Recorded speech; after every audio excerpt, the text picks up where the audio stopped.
भरी जवानी में अपना ही मुंह काला करना, ये अत्यंत दुख की बात थी। ये तो वो समय होता है जब हर लड़की को सुंदर दिखने की चाह होती है, पर इस दुनिया में बैठे एक से बढ़कर एक हवस के भूखे दरिंदों से बचने के लिए राजकुमारी को यही कृत्य उचित लगा। और इसके सिवा वो बेचारी सोचती भी तो क्या, उसका इस दुनिया से मन तो तभी उठ गया जब वो अपने खुद के घर में खुद के बाप से ही नहीं बच पाई। तो अब तो फिर भी वो घर से बाहर ऐसी खुली दुनिया में थी जहाँ ऐसे ऐसे भेड़िए रहते हैं जो हमेशा किसी को भी नोच कर खा जाने की फिराक में रहते हैं। इसी सोच के साथ अत्यंत भारी हृदय से वो अपने पूरे शरीर पर कालिक पोत लेती है। राजकुमारी तारा ने पूरे शरीर पर इस तरह से कालिक पोत ली कि कोई उसे देखकर ये नहीं बता सकता था कि ये उसका असली रूप है या फिर कालिक पुता हुआ। वो ऊपर से नीचे तक अब एक कुरूप स्त्री नजर आ रही थी। राजकुमारी तारा ने जब इस हुलिये के साथ पानी में अपनी परछाई देखी तो वो भी खुद को नहीं पहचान पाई। अब जब राजकुमारी को पूरी तरह ये यकीन हो गया कि उसे कोई नहीं पहचान पाएगा, अब उसे किसी से कोई खतरा नहीं है, तो वो अपनी ससुराल जाने का निश्चय करती है। राजकुमारी ने सोचा कहीं और भटकने से बेहतर तो यही है कि प्रतापगढ़ ही जाया जाए, कम से कम वहाँ अपने पति को तो रोज देख लिया करेगी। अब उनके सिवा इस दुनिया में उसका है ही कौन।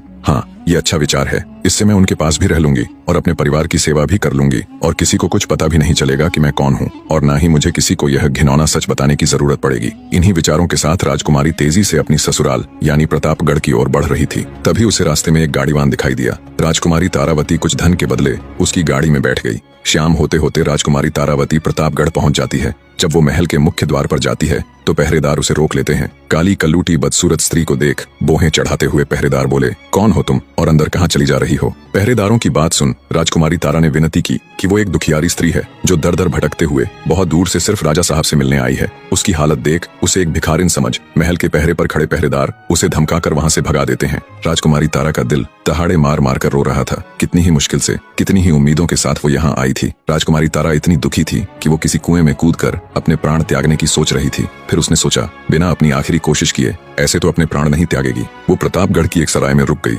उसने निश्चय किया कि कल सुबह फिर से अपने ससुर यानी राजा महाराज से मिलने की कोशिश करेगी। जैसे ही सुबह होती है राजकुमारी तारा फिर से राजा महाराज से मिलने का प्रयत्न करती है, पर कल शाम की ही तरह पहरेदार उसे वहां से भगा देते हैं। अंततः राजकुमारी ने निर्णय किया कि वो महल के बाहर ही राजा की प्रतीक्षा करेगी। महलों में राज करने वाली राजकुमारी किसी भिखारिन की तरह सुबह से लेकर शाम तक राजमहल के मुख्य द्वार पर राजा के इंतजार में बैठी रहती कि कब राजा बाहर आए और कब वो उससे अपने मन की बात कहे। इसी तरह बेचारी राजकुमारी के 3 दिन गुजर जाते हैं। वो सुबह आकर राजमहल के द्वार पर बैठती, पूरा दिन राजा की एक झलक का इंतजार करती और शाम को थक हार कर उदास मन से वापस सराय लौट जाती। पर उसने हिम्मत नहीं हारी। आज उसका चौथा दिन था जब वो बेचारी उदास मन से राजमहल के द्वार पर बैठी हुई थी। तभी राजमहल का मुख्य द्वार खुलता है और घोड़े पर सवार राजा धर्मपाल राजमहल के बाहर आते हैं। राजा को देखते ही फुर्ती के साथ राजकुमारी तारा उनके घोड़े के आगे खड़ी हो जाती है और कहती है, हे राजा महाराज, बहुत दिनों से मैं आपका इंतजार कर रही हूँ, मुझे आपसे कुछ बात करनी है। एकदम से घोड़े के सामने आई युवती को देख